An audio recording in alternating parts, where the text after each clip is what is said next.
Assalamualaikum warahmatullahi wabarakatuh. Bismillahirrahmanirrahim. Alhamdulillahirabbil alamin. Wassalatu wassalamu ala asyrafil anbiya'i wal mursalin sayyidina Muhammadin wa ala alihi wa sahbihi ajmain. La haula wala quwwata illa billahil aliyyil azim. Subhanaka la ilma lana illa ma 'allamtana innaka antal alimul hakim. Rabbi shrah li sadri wa yassir li amri wahlul 'uqdatam min lisani yafqahu qawli. Nawaitu ta'alluma wa ta'lim wa tazakkura wa tadhkir wa ta'alluba wa ta'lim wa naf'a wa intifa' wa ifadata wa istifadah wa hassa 'ala tamassuki bi kitabillah wa sunnati rasulih sallallahu alaihi wasallam wa da'watan ilal huda wa dilalatan ilal khair ibtigha'a wajhillahi ta'ala wa ridhahu wa qurbihi wa sawabihi subhanahu wa ta'ala. Amma ba'd. Alhamdulillah, pada kesempatan pagi ini kita masih diberikan oleh Allah Subhanahu wa ta'ala kesempatan untuk menuntut ilmu agama yang mana disebutkan dalam satu hadis, man yuridillahu bihi khairan yufaqihu fiddin. Barang siapa yang dikehendaki baik oleh Allah Subhanahu wa taala, maka ia akan dipahamkan dalam masalah agamanya. Ini merupakan kabar gembira bagi setiap orang yang Allah Subhanahu wa taala khususkan akan mendapatkan kebaikan, maka dia akan dimudahkan oleh Allah Subhanahu wa taala untuk mencari ilmu agama. Begitupun disebutkan man salaka tariqan yaltamisu fihi ilman sahalallahu lahu tariqan ilal jannah.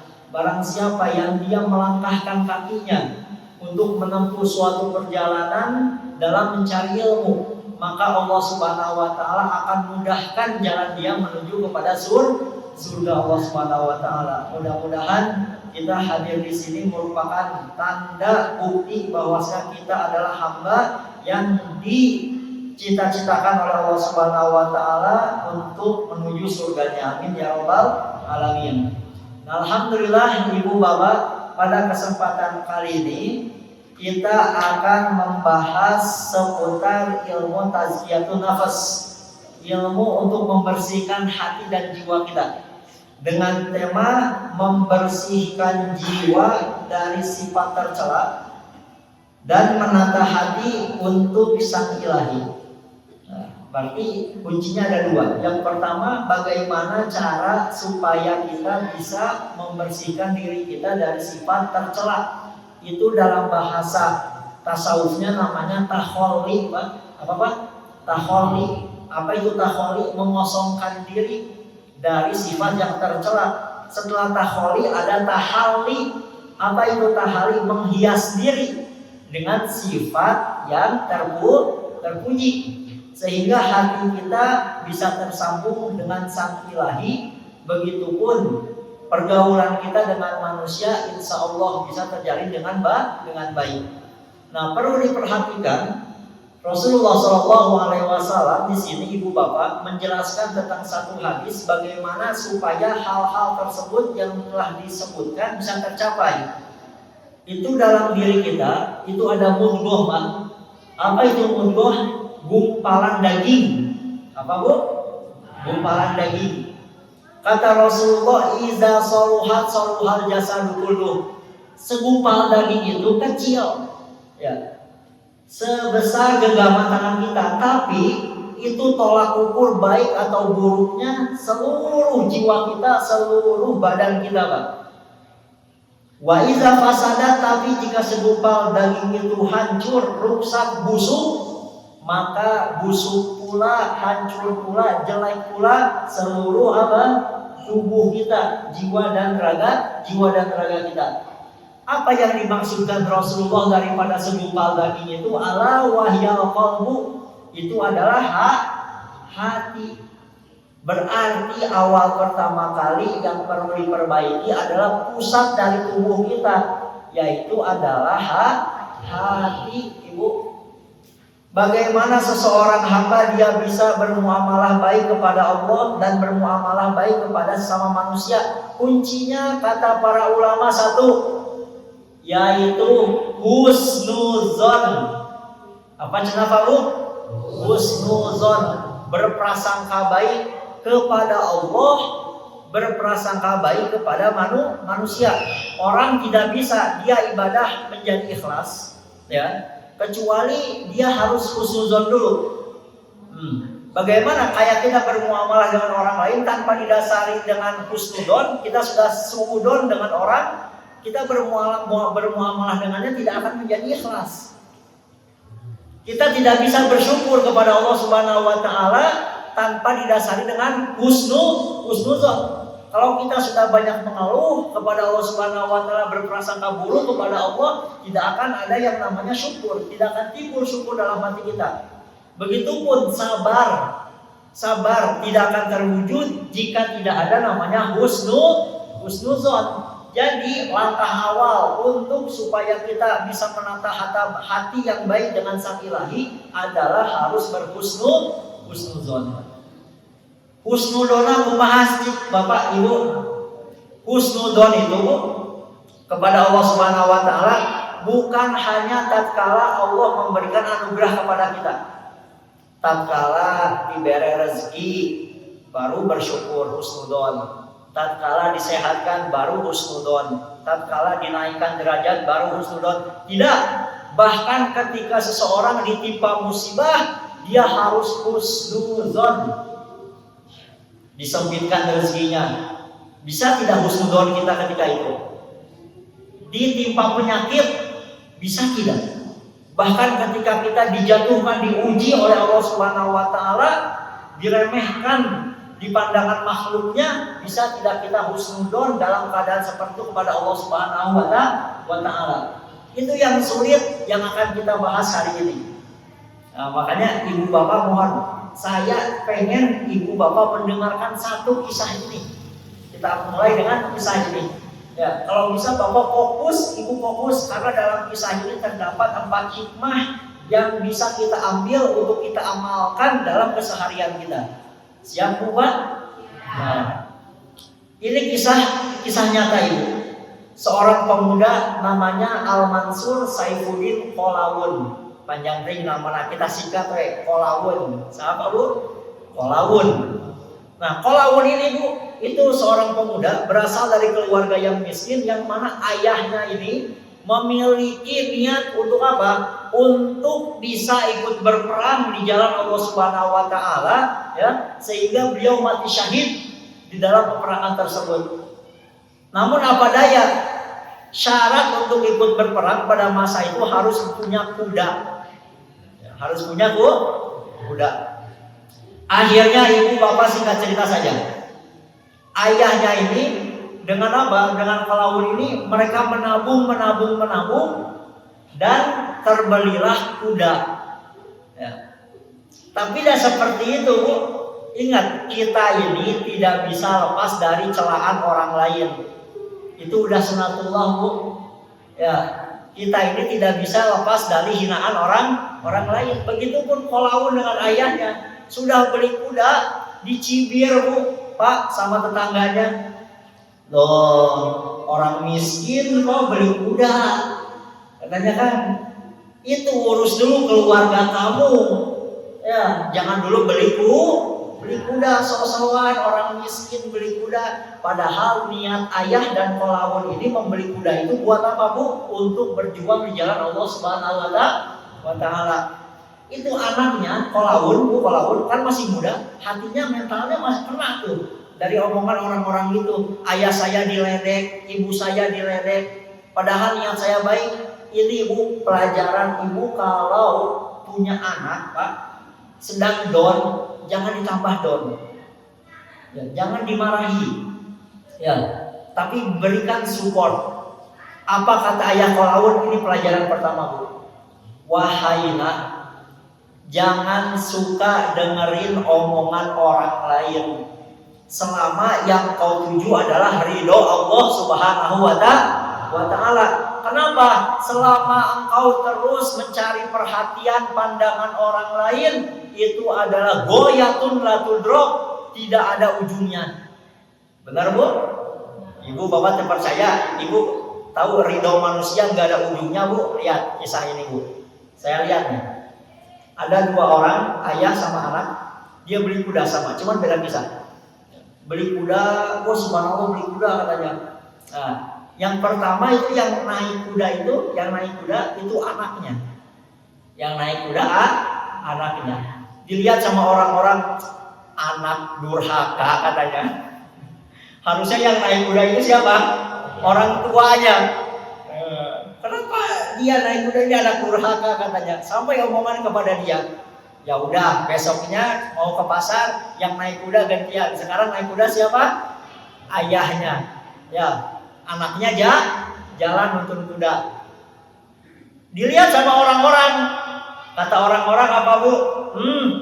Katanya, ya kan, ini ayah katanya kurang ajar. Masa dia enak-enakan naik kuda sementara anaknya apa? Anaknya jalan. Gak lepas dari omongan orang lain. Akhirnya apa? Akhirnya besoknya ya sudah, ya jangan ditunggangi. Ya, kita ke pasar jangan naik kuda. Jadi kudanya jalan, anak ayahnya jalan. Diomong deh Ibu. Diomong kumaha, jang naon beli kuda ari teh dipake mah. Bener enggak? La ilaha illallah, salah deui. Besoknya, Bu, Pak. Ya orang-orang seperti itu. Besoknya apa? Ya sudah, Nak, kita tunggangi bareng-bareng kudanya. Jadi ayah sama anak naik, Bu. Udah dilihat lagi sama orang, tetap, Bu, dicibir. Apa kata orang-orang? Dasar ini enggak kasihan sama kudanya katanya. Ini kan berat ini, dua-duanya naik katanya. Kasihan kudanya. Benar tuh, Bu? Benar. Akhirnya bingung anak sama ayah ini. Ya sudah, gimana? Besok kita pangku kudanya. Kudanya dipangku-pangku. Dilihat sama orang enggak, tetap dapat cibiran. Apa kata orang-orang? Ini gila katanya. Tuh, selama kita mencari pandangan orang lain, ingin dipuji orang lain, tidak ada habisnya. Lihat, kata ayahnya ini, wahai Qolaun, selama yang kau cari adalah ridho Allah Subhanahu wa ta'ala, jangan suka dengarkan ciciran dan omongan daripada tetanggamu. Sudah, kita fokus saja. Betul, Bu, Pak? Ini pelajaran yang pertama dari kisah ini. Sehingga kata para ulama bilang ini, Pak, Bu, ini kalau kita mau beramal, jangan suka menuntut kesempurnaan dari diri. Maksudnya gimana? Iya, Bu. Nyawa orang mah lamun geus ikhlas kakarak daek ka masjid. Dia mencari kesempurnaan dalam diri dulu. Jangan moal beramal-amal lamun gitu. Soalnya kapan kamu mau ikhlas? Kapan mau hatimu bersih jika tidak beramal? Sedangkan hati bisa bersih, iman bisa kokoh dengan adanya amal. Ya, duit geus aya jang umroh mah. Can siap euy, diri urang asa can pantes. Mencari kesempurnaan dalam diri jangan. Ibadah mulai dulu. Kalau seperti itu umurmu makin habis, tidak tahu ajal datang, kau tidak beramal. Ya, bingkeke. Tadi ayah Qolaun dan Qolaun punya niat untuk berperang.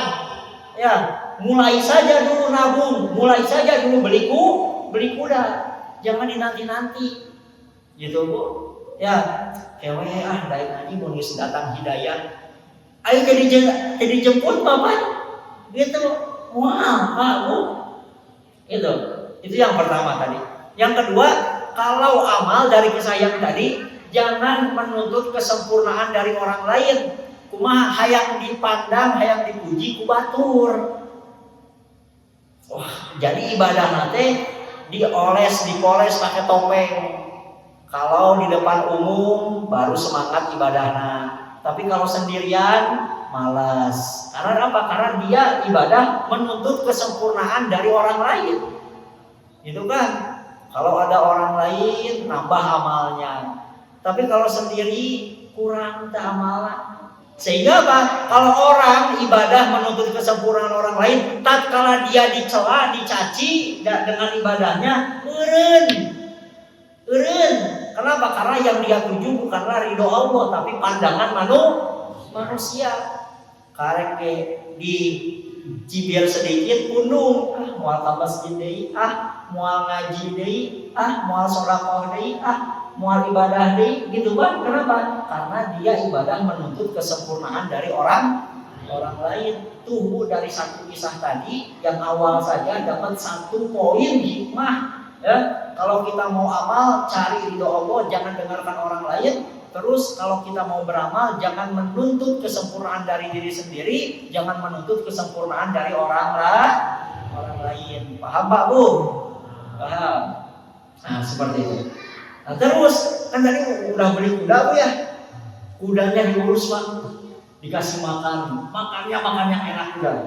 Karena buat perang di jalan Allah Subhanahu Wa Taala, dikasih minum. Sampai dipijit-pijit tuh kudanya Bu. Saking spesialnya buat perang nih. Ya. Besoknya Bu Pak, kudanya kabur. Nah, dicibir lagi tuh sama tetangganya. Tuh kan, sosokan orang miskin beli kuda.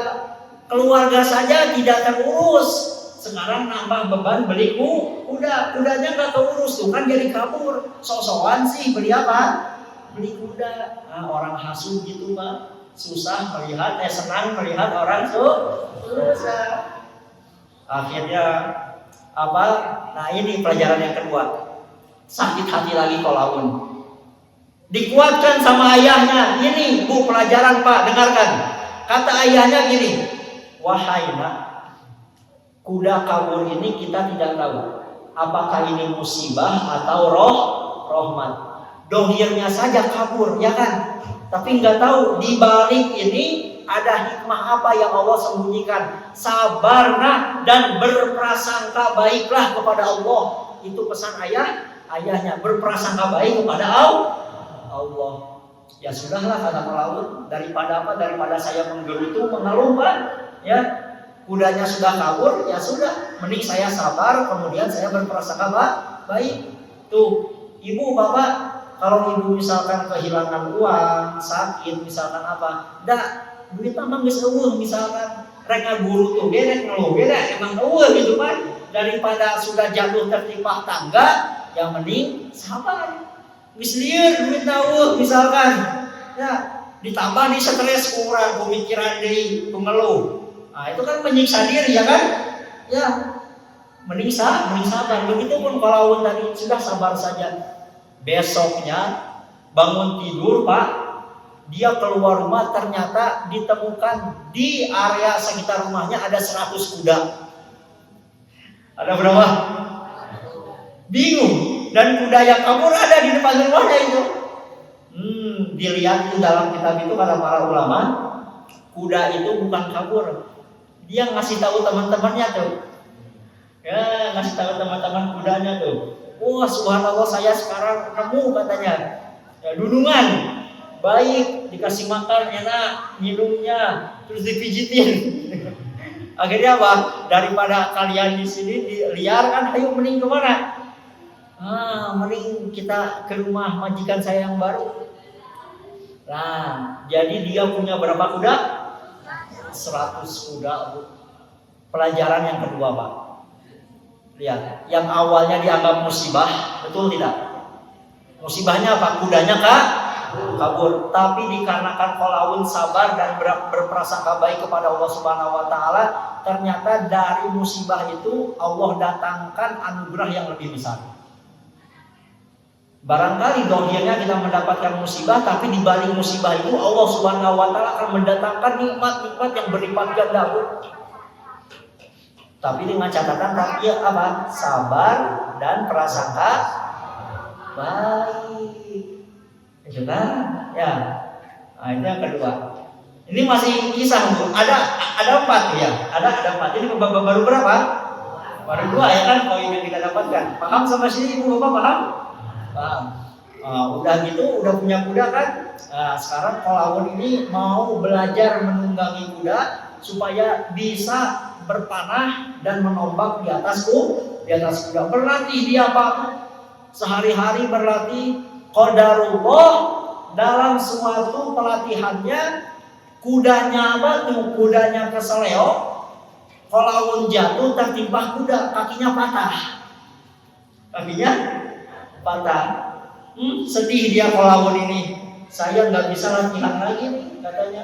Sedangkan saya ini dengan ayah saya punya niat buat apa? Buat ikut berperang. Sedih Kolawun. Kata ayahnya gini, wahai Kolawun, kita tidak tahu di balik Allah Subhanahu wa taala memberikan musibah dengan patah tulang ini, apakah ada musibah betul di situ atau menjadi rahmat anugerah bagimu? Sabarlah dan berprasangka baiklah kepada siapa? Kepada Allah Subhanahu wa taala. Ya sudahlah, mungkin ada hikmahnya. Akhirnya Bu 6 bulan loh, nggak bisa apa. Diam di rumah Kolawun sedih gitu kan, merenung gitu, tapi berprasangka baik, ada hikmahnya. Enggak lama Bu, ada utusan dari kerajaan. Nah, ini hikmah yang nomor 3. Utusan dari kerajaan itu mau merekrut pemuda-pemuda. Ya, mau merekrut pemuda. Yang direkrut itu orang-orang yang sehat dan kuat.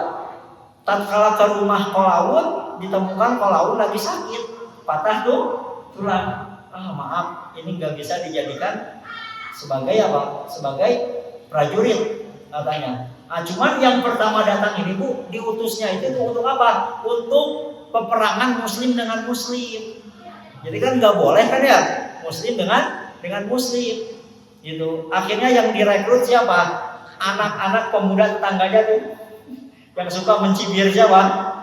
Mencibir Kolawun diambil itu kan. Semua anak-anak muda disimpan di garda terdepan. Biasa kan gitu kan. Kalau ada tentara polisi yang baru masuk kan, ya kalau ada demo-demo yang paling depan siapa? Itu tuh yang baru-baru masuk tuh, ya kan. Seminggu kemudian, singkat cerita, berita menyebar bahwasannya semua pemuda yang direkrut, yang dijadikan garda terdepan untuk perang, mati semua. Mati semua. Itu kata ayah Kolawun, wahai nak, lihat bagaimana Allah baik kepadamu. Andai saja engkau tidak diberikan musibah dengan patah tulang, ya, engkau tidak akan terjaga dari musibah yang lebih besar, yaitu kematian. Betul. Coba kalau enggak patah tulang, betul. Direkrut enggak? Direkrut. Kalau direkrut mungkin saja dia apa? Dia mati.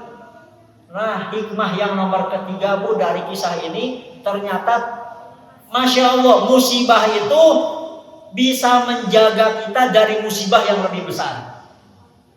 Kalau kita sabar dan berprasangka baik kepada Allah Subhanahu wa taala. Ya. Itu Kolawun itu Allah berikan musibah apa? Patah tulang. Gak bisa ikut perang sama muslim. Ya. Tapi akhirnya apa? Kolawun terjaga dari kematian. Ini hikmah yang 3. Paham Ibu Bapak? Yang keempat terakhir. Setelah itu Bu, ini kisah nyata. Kolawun ini bukan ngarang, kisah nyata. Di tahun 1253 ada penyerangan pasukan terhadap umat Muslim, dibantai umat Muslim oleh pasukan Mongol, Bu. Ya. Sehingga di Sungai Tigris, itu sungai airnya berubah menjadi hitam dan merah. Hitam dikarenakan kitab-kitab perpustakaan umat Muslim yang ada di Baghdad itu diambil, dirampas, kemudian keilmuan Islam itu dibuang di Sungai Tigris. Sehingga Sungai Tigris itu menjadi hitam gara-gara tinta yang terlepas daripada kertas-kertas tersebut. Dan warna merah daripada sungai Tigris itu dikarenakan mayat-mayat umat muslim yang dibunuh, dibantai oleh orang-orang Mongol, dibuang di mana? Di sungai di Tigris. Akhirnya Pak Bu, Al-Imam Muhammad Al-Muzaffar Qufaz itu menyerukan peperangan melawan kaum Mongol, orang-orang kafir. Kata ayah Qalaun, wahai nak, sekarang saatnya kita ikut berperang di bawah kepemimpinan Al-Imam Al-Muzaffar Qufaz. Sekarang saatnya kita jihad di jalan Allah Subhanahu wa Ta'ala. Singkat cerita Pak Bu, ayahnya itu mati, wafat, meninggal. Nah inilah kalau ibu bapak punya niat yang kuat dari awal, Allah akan wujudkan. Tadi ayahnya niatnya apa? Pengen ikut bisa berperang di jalan Allah sehingga mati syahid. Allah kabulkan Pak. Sinetron ya ini kan tukang bubur naik haji. Jika mungkin macam kurang mah. Tapi karena ada niat yang kuat Allah wujudkan. Gitu. Nah, balik ke kisah Qalaun ini Pak ditangkap jadi budak. Tertangkap oleh pasukan Mongol, dijadikan budak. Budak itu Pak derajat paling bawah daripada peradaban manusia. Tidak ada yang lebih hina daripada perbudakan. Qalaun itu jadi budak. Akhirnya ya Allah saya jadi budak. Budak itu dalam Islam dalam fikihnya 3 Pak. 1 jadi budak pelayan.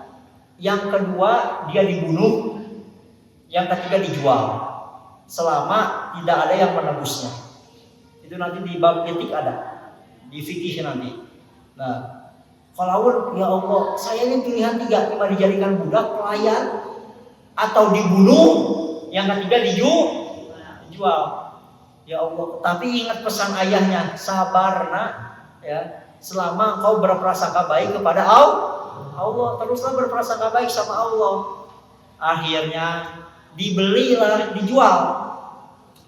oleh seorang raja pada zaman tersebut, raja Mesir, namanya Baibar, Al-Baibar. Dikarenakan Qalaun ini berbakat, cerdas Pak, diangkat jadi anak. Asalnya budak, diangkat jadi apa? Jadi anak raja. Ini anaknya ini hebat katanya. Enggak lama kemudian, berselang waktu, raja ini wafat, gak punya anak, dan yang menjadi penerus selanjutnya adalah Qalaun. Qalaun jadi apa? Jadi asalnya budak. Hikmah yang keempat Pak, musibah itu bisa menjadikan kita memiliki derajat yang lebih tinggi. Itu. Tadi jadi budak Pak. Qalaun budak. Derajat peradaban paling rendah dalam umat manusia jadi budak. Tapi ingat kata ayahnya, sabar nak dan berprasangka baiklah kepada Allah. Allah naikkan derajatnya dari budak menjadi raja. Subhanallah. Ternyata di balik musibah itu yang kita bisa ambil dari pelajaran ini 3. 1, musibah itu bisa mendatangkan anugerah yang lebih besar kepada kita daripada nikmat-nikmat Allah. Tadi kudanya hilang, disangka kabur, tapi sabar, berprasangka baik kepada Allah, jadi 100. Nikmat enggak? Nikmat lebih besar. 2, musibah itu bisa menjaga kita dari musibah yang lebih besar. Tadi musibahnya patah tulang, tapi sabar, berprasangka baik kepada Allah, Allah jaga dia dari musibah yang lebih besar, yaitu kematian. Mati konyol itu kalau dia ikut. Yang ketiga, kalau dia sabar dan berprasangka baik dengan musibah yang ada, Allah bisa naikkan derajat dia. Sudah pasti derajat di sisi Allah Subhanahu wa Ta'ala. Ini Qalaun mendapatkan derajat yang lebih tinggi juga, yang asalnya budak menjadi raja. Nah, itulah Bu. Jadi di sini dari cerita ini kita bisa husnudzon kepada Allah ketika mendapatkan musibah. Jadi tidak hanya husnudzon ketika mendapatkan nikmat saja. Contoh, Bagaimana sih kita bisa husnuzon kepada Allah? Contoh dalam hal ketika disempitkan rezeki dulu. Ketika apa Bu? Kumaha sih? Da urang keur butuh. Itu benar. Biasanya ngeluh kan? Allah teh kieu-kieu teh ka urang. Bahasa kitu kan urang mah salat geus, puasa geus. Ya, gitu kan. Sedekah sudah. Itu meninggalkan yang haram sudah, tapi kok rezeki saya masih seret. Nyalahkan ke Allah. Betul. Lihat Ibu, gini caranya Bu. Gusti ya. Ketika sempit rezeki Pak, biar kita bisa husnudon. Rumaos Gusti ibadah abdi teh kira kalau banyak malasna, banyak lalaina. Rasulullah Shallallahu Alaihi Wasallam orang yang paling bertakwa, orang yang ibadahnya lebih afdol dari saya. Ya Rob, 3 hari tidak makan. Perut beliau diganjal dengan batu. Ya Allah, saya masih bersyukur kepadamu, kau masih memberikan rezeki kepadaku. Dalam mau ditinggali mah asa teu cocok orang diberi rezeki ku Allah.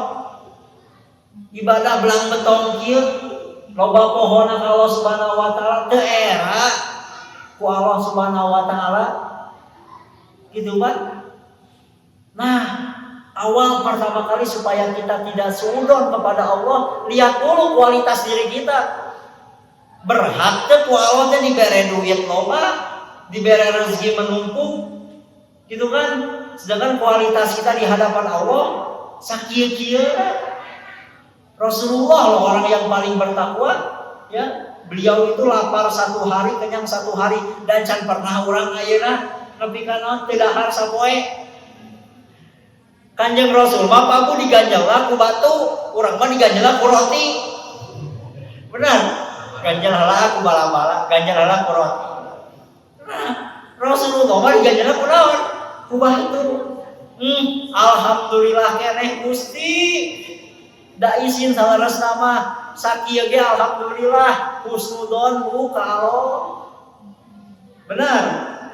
Benar. 2. Ya Bu, Gusti ngaraos abi mah lamun keur boga duit tara ka masjid. Lamun keur loba duit di pasar, di mall, ulin. Benar?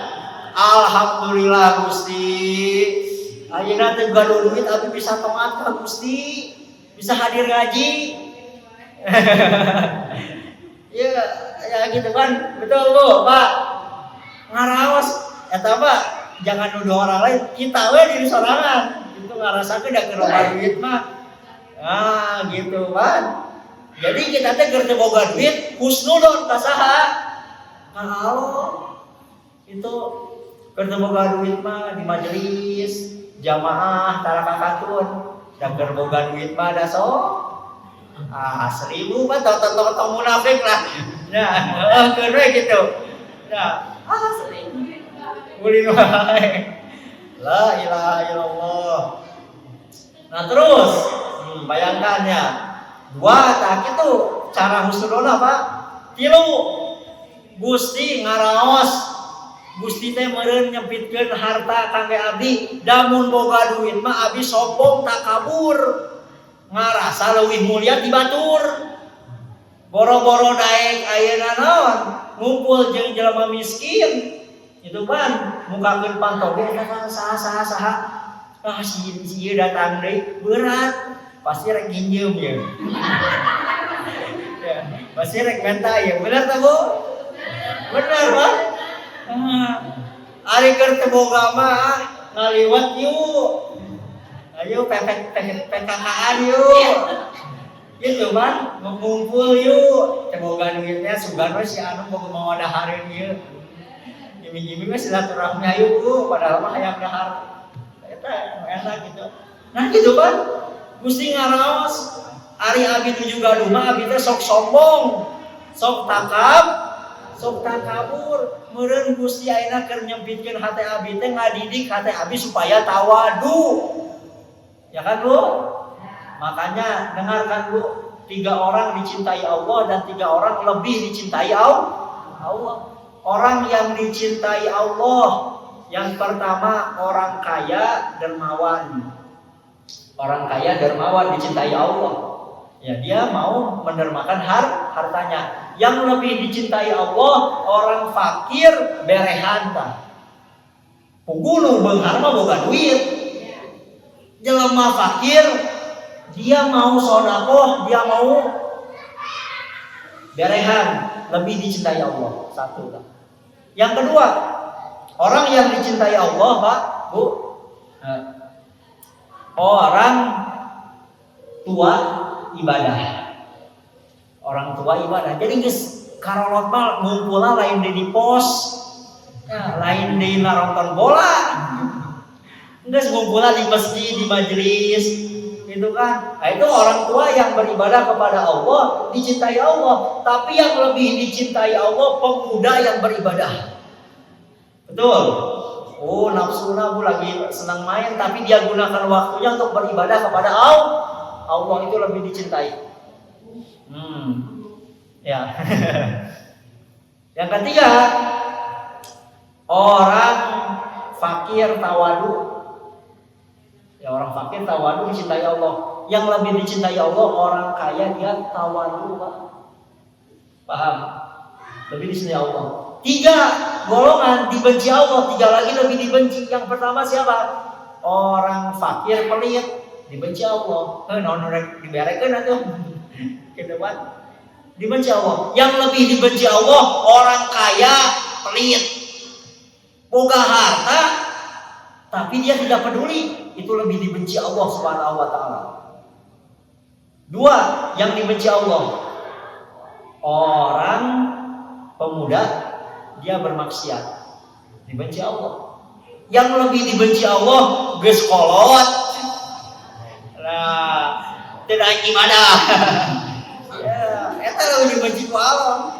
Teu nyadar umurna, Pak. Geus mautaneun. Cek urang makan gitu geus deukeut ya ajalna. Ye, masih we gitu. Itu yang lebih dibenci Allah. Yang ketiga, orang sombong, orang kaya sombong dibenci Allah.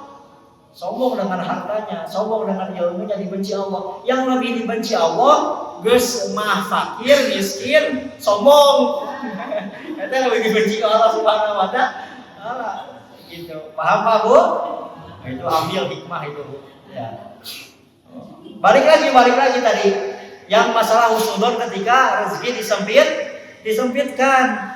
Gusti sok sombong lamun abdi beunghar mah meureun Gusti teh nyempitkeun harta abdi supados abdi tawadu ngadidik hate heula meh tawadu engke di mana-mana ku Allah diluaskeun rezekina abdi teh teu sombong. Itu Pak Bu paham? Yang ketiga, yang keempat. Ibu rumaos Gusti. Ya, biar kita husnudon Pak. Lamun boga duit mah babari maksiat teh. Benar. Sok da maksiat mahal Bu, rek ngadosa Pak, mahal. So, ayeuna minuman keras, mabok. Kudu meuli teh. Kudu meuli arakna, homerna. Emang murah nu kitu da lumayan. Gitu kan? Wah, Gusti mun boga duit mah da duit teh sok dibelikeun kana minuman keras. Ayeuna mah ngan boga 2.000 alhamdulillah meuli lagi cikopi. Gitu. Lamun boga duit mah Gusti pamajikan teh tara dilieuk da. Nu dilieuk teh ledis. Itu gampang nyewa perempuan teh mun boga duit mah Bu. Ya. Teh boga duit mah nu aya we. Itu benar. Ngaraos Gusti lamun keur boga duit mah babari maksiat teh. Meureun Gusti abdi digiekeun teh meh taubat. Ku Gusti dalam dibere duit lainna jang taat ente mah lainna jang babantu jang maksiat cek Allah teh gitu. Nah babari ya bener teh Bu da teh jelema teh lieur Bu maksiat mah kana neraka teh mahal. Rek judi da kudu masang make duit. Eta boga duit Pak, ke judi kumaha?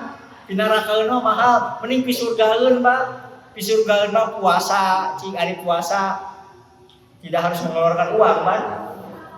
Pisurgaeun apa murah. Salat nya ka dieu gratis teh.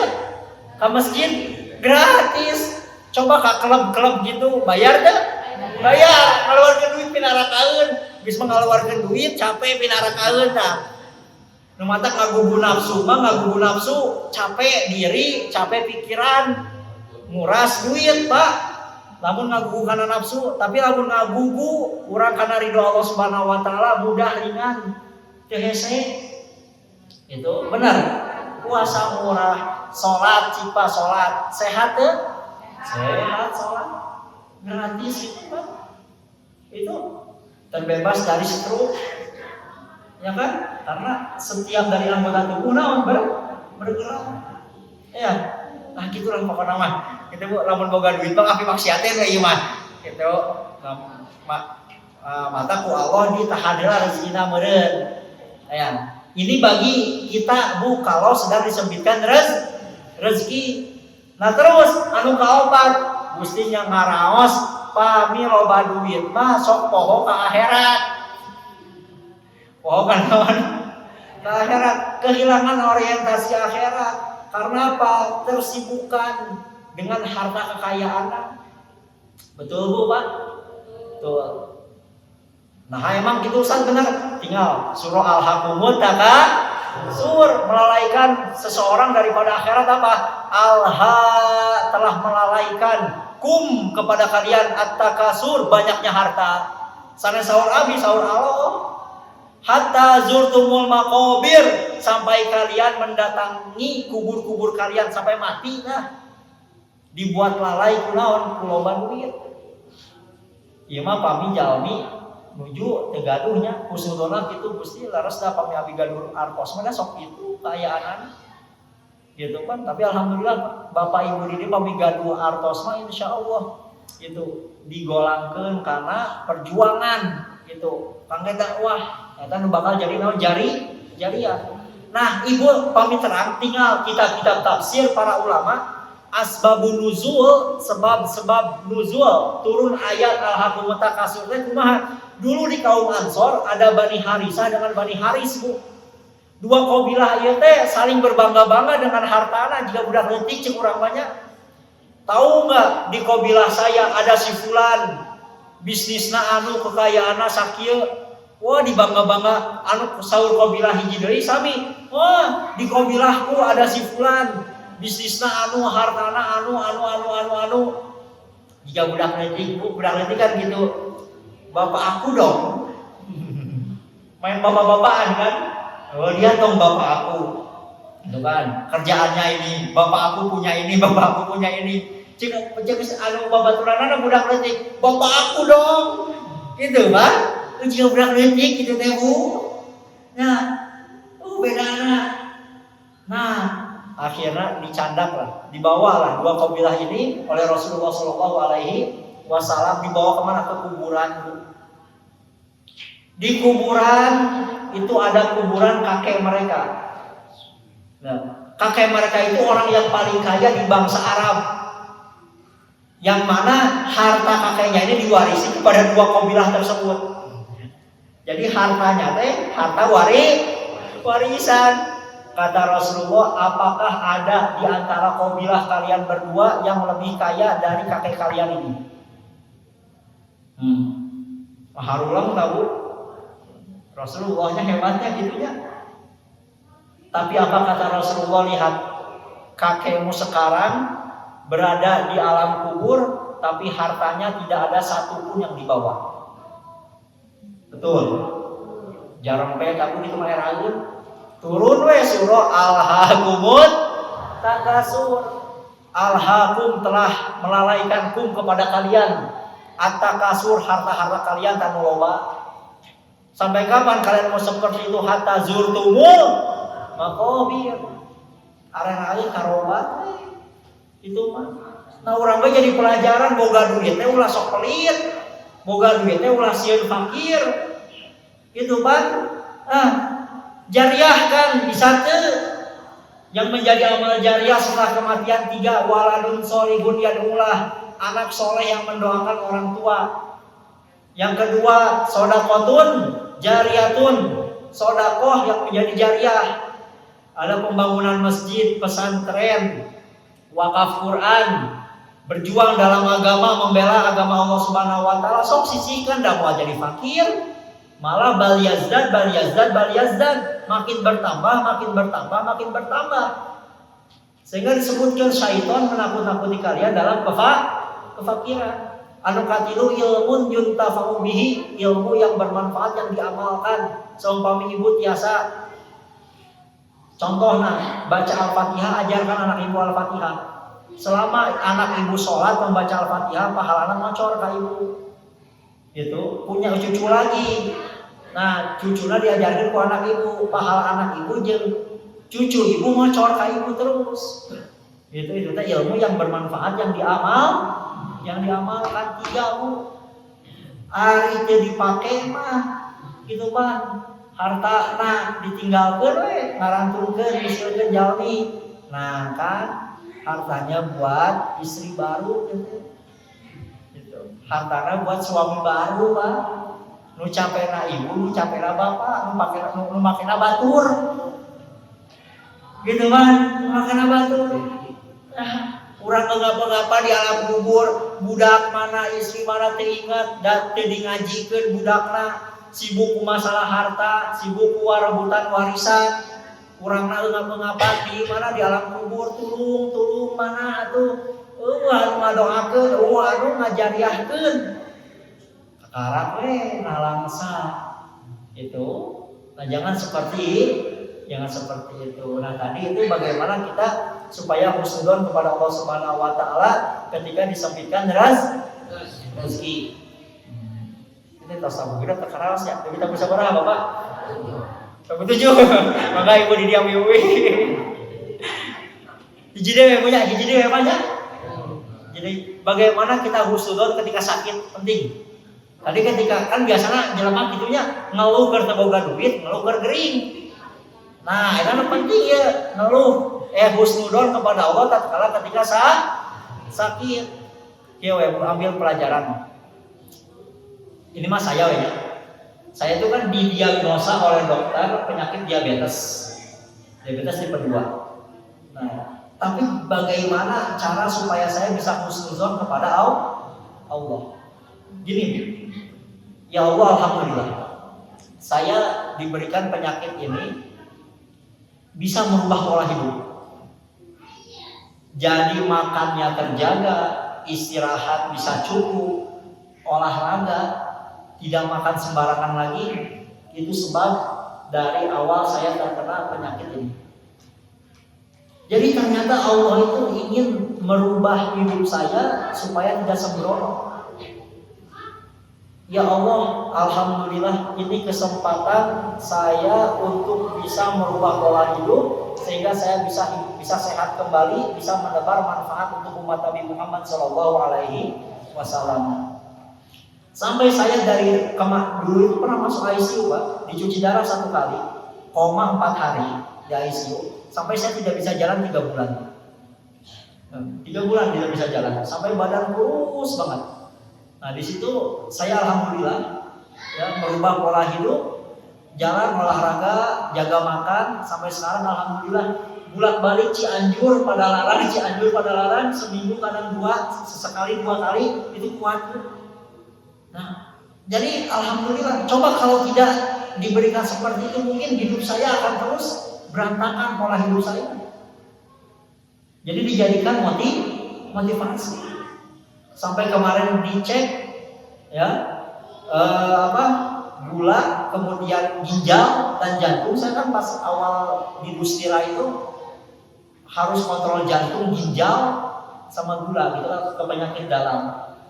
Itu alhamdulillah jantung saya sehat kembali, ginjal saya 0, kreatininnya itu yang asalnya 11 harus cuci darah. Kalau harus cuci darah kan seminggu berapa kali? 2 kali kan? Gitu. Sekarang alhamdulillah enggak. Bebas dari itu semua. Ternyata ya setiap penyakit itu pasti ada obatnya. Selama kita mau merubah diri kita, Pak. Gitu. Itu satu tuh. Saya berpikirnya seperti itu. Mungkin ini bisa dijadikan motivasi sama bapak-bapak, ibu-ibu yang punya penyakit, jangan putus asa. Karena yang menyembuhkan itu Allah Subhanahu wa taala, tapi disertai dengan ikhtiar dari diri kita. Nah, khususnya seperti itu, Bu. Nah, kemudian lihat lagi apa yang Allah janjikan untuk orang yang sakit ketika ditimpa sakit, kata Rasulullah, iza ahaballahu abdan, di mana-mana Allah mencintai seorang hamba, ibtalahu, Allah akan menguji dia dengan sakit. Faman rodiya falahu ridho, barang siapa yang ridho dengan takdir Allah, maka Allah pun akan ridho kepada dia. Tapi waman sakhito, dan siapa yang mengeluh tidak ridho dengan apa yang Allah takdirkan, falahu suhud, maka Allah akan murka darinya. Gini, ini penyakit sudah takdir. Terima dulu takdir Allah. Nah, sudah diterima, penyakitnya sudah ada dan tidak akan tercabut, melainkan Allah yang mencabutnya. Daripada kita mengeluh mendapatkan murka Allah, mending kita sabar mendapatkan pahala. Dan penyakitnya mah aya kene. Gitu, rek ngeluh, rek sabar, penyakit mah aya kene. Mending anu mana tubuh, Pak? Yang mending sabar dapat pahala daripada orang ngeluh menang murka Allah. Dan penyakit mah gitu-gitu kene. Bener tuh, geus mageling urang ngeluh. Stres pikiran, begini apa penyakit? Emang gitu, emang aku. Ya. Nah, sudah, Gusti alhamdulillah saya sabar, tapi dibarengi dengan ikhtiar berobat. Tong kieu, sabar we, teu berobat cicing lain. Ya, jadi kita harus ridho dengan takdir, tapi tidak mesti ridho dengan apa yang kita takdirkan. Jangan dijadikan kelemahan diri kita sebagai bentuk tawakal. Salah. Ada lemah kieu urang mah tawakal we ka Allah gelo gitu mah. Gitu. Dan saurnya Rasul tadawu, Rasulullah bersabda, tadawu, berobatlah kalian, disuruh berobat oleh Rasulullah. Fa innallaha lam yanzil da'an, sesungguhnya Allah tidaklah menurunkan penyakit illa wa anzalahu dawaan, kecuali Allah menurunkan obatnya. Kecuali satu, Bu, yang tidak akan bisa diobati mah apa? Al-haramu, tua. Nah, ibu-ibu guys, bapak-bapak yang udah tua nggak bisa lagi balik ke muda. Nggak bisa. Ya udah tua udah we. Gitu. Selain daripada itu bisa sehat. Tuh. Terus lihat, penyakit saya ini berat atau ringan. Semakin berat penyakit, semakin besar pahalanya. Karena kata Rasulullah, inna azomal jaza ma azomil bala, besarnya pahala yang kau dapatkan sesuai dengan beratnya penyakit yang kau dapatkan. Ya Allah, abi panyawat ieu Gusti, mudah-mudahan ieu terus janjina Rasulullah. Ku ieu teh abi kenging pahala luar biasa agungna. Margina naon? Orang, Bu, yang imannya ecek-ecek, balanya juga ecek-ecek. Orang yang imannya kuat, bala musibahnya pasti lebih besar. Asyadun nasi balaan, kata Rasulullah, paling besarnya bala musibah yang ditimpakan Allah kepada manusia, kepada siapa? Al-anbiya'u, satu, para nabi. Adakah orang yang lebih kuat imannya daripada nabi? Enggak ada, Bu. Pangkat para nabi, imannya sudah mencapai puncak keimanan, paling besar musibahnya yang diberikan Allah Subhanahu wa ta'ala. Summa solihun, kemudian orang-orang soleh. Orang-orang soleh ujiannya berat. Sumal amsal fal amsal, kemudian orang yang seperti orang soleh tingkatan imannya, kemudian yang di bawahnya orang-orang soleh. Orang oge kan gitu. Nah, lamun ujian dari TK ke SD naik ujian anak, berarti naik pangkat, naik derajat. Di SD ke SMP naik di ujian anak, gitu Pak Bu. Iya. Begitupun ketika seseorang imannya ingin ditaikan oleh Allah, ketakwaannya ingin dikokohkan oleh Allah, dia tidak akan diuji dengan ujian yang sepele. Ujiannya akan semakin besar. Bu, Gusti panginten abdi dipasihan panyawat ieu teh kangge naikeun derajat abdi. Mete sakitu kitu wae. Gitu kan? Betul Ibu Bapak? Nah gitu Pak Bu cara husnudon ke Allah tatkala orang menuju tidamang teh ketika ditimpa musibah penyakit. Bisa diamalkan bisa? Insya Allah. Kan alhamdulillah. Terus kita mau genap, ya, asa kajong-jongan. Ya, belum itu Pak baru pertama sebetulnya kemarin Ustaz Misbah itu minta supaya dibahas masalah nafsu amarah, nafsu lawamah dan nafsu mutmainnah. Itu karena waktunya nggak cukup gitu kan. Kemarin dikasih dua tema kalau bisa. Nah gitu bulan depan kalau mau dilanjutkan, ayo itu kita bahas tentang nafsu amarah, nafsu lawamah sama nafsu mutmainnah. Itu. Nah, panginten cekap kangge dinten ayeuna mah supados urang tiasa husnuzon ka saha? Ka Allah Subhanahu wa taala. Cekap itu apa? Alhamdulillah. Atur nuhun. Jazakallahu khairan. Atasnya tutup doa kepada majelis ya. Ya. Subhanaka Allahumma wa bihamdika asyhadu an la ilaha illa anta wahdaka la syarika laka astaghfiruka wa atubu ilaik bi rahmatika ya